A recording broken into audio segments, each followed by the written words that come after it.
Now, as stories go, my next guest, I think, has got one of the best I have ever come across. I've been in broadcasting for 20 years, and there are very, very few people that can top this one. Our social media topic today, the question is, describe what you'd see and do on your dream day at the All England Club. If anybody in the whole world has got a better story than this man, then I would be surprised. I have a book in front of me which is called Never Forget Your Dreams. And on the front, there's a picture of a gentleman called Kuhn, and he's standing on centre court with a wooden tennis racket in his hand. So far, so interesting. Have a look on the inside cover, and you see that this is the All Iowa Lawn Tennis Club. A little more intriguing now. You look on the back page of the book and you see a replica of centre court on a farm in Iowa, and it gets even better, and Mark is about to tell us why. Good morning, first of all, Mark. Good morning, Mary. It's lovely to have you with us. I just think your story is amazing. So let's start right at the beginning, because it's a very good place to start, as somebody once sang. Your love affair with Wimbledon, how did that start? In 1960, my grandfather and I found Wimbledon while listening to his shortwave radio. We heard a broadcast from the BBC.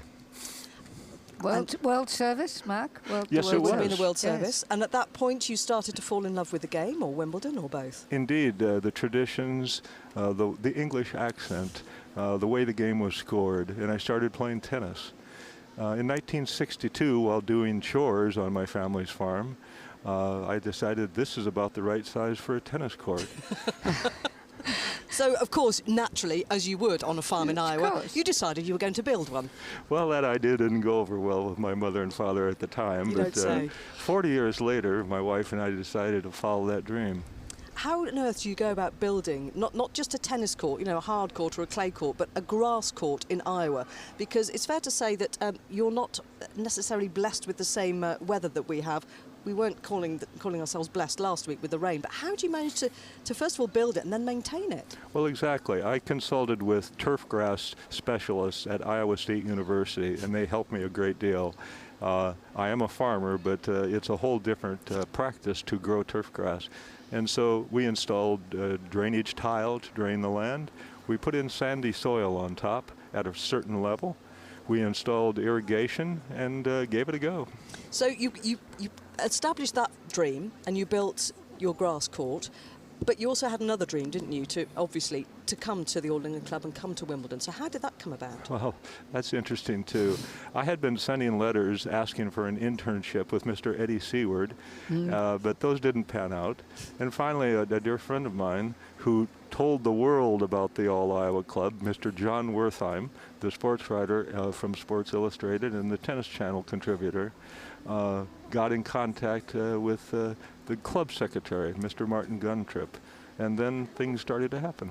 Okay, tell me a little bit more about what happened. Well, a DVD about the what he called the Court of Dreams was shown on the Wimbledon program here on Tennis Channel. That DVD was given to Martin Guntrip, and eventually I got an email from Mr. Neil Stubley. And just tell us, because this is the best part of the story, and I haven't told either Thomas Enquist or Judy Dalton about this, I think the pinnacle of your story that's going to happen later today. Yes, it is. Today is my dream day. Today I get to assist the ground staff in putting up the net on center. Oh, that's fantastic, Mark. Oh, that's lovely. Now, there's not a lot that takes Judy Dalton by surprise, but that that was wonderful. The expression on your face there, Judy. And actually, in Mark's book, on page, well, Mark will be able to tell me, because obviously he knows it page by page, there is a photo of your good self. Yes, there is. So where you was just that showed then? me. It was at the Last Date Club, and I was querying your racket, wasn't I? Yes. I happened to meet you outside, and I recognized you. Oh, did you? Oh, I certainly did. And you were there, and I asked you a question about my wooden racket. It was made here in London. Is that right?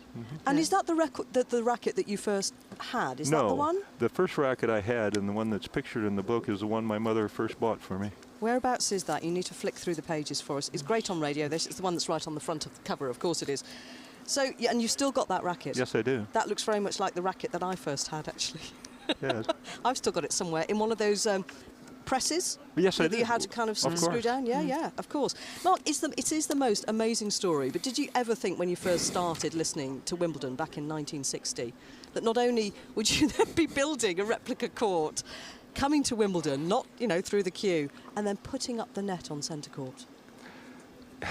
No, it's a dream come true. It's- But it says, never forget your dreams. Amazing. I mean, isn't that something, Thomas? It is very much I mean, so. it's And, incredible. great story. It is. It's Yeah. fabulous. Yeah. And how have you been received going around the All England Club? I know this obviously isn't your first visit, but how has your story been received by people? Wonderful. The people here are so generous and so gracious and so polite. I love it here.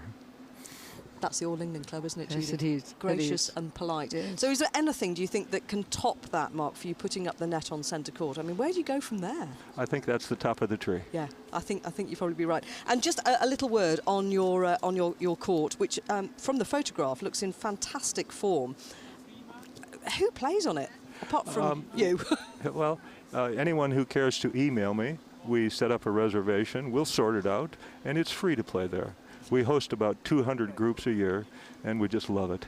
Brilliant. What a And fabulous Mark, story. how does it keep? I mean, is it difficult to maintain? Yes, it is. We mow it every morning and during the season, and we have all the same problem that the ground staff has here.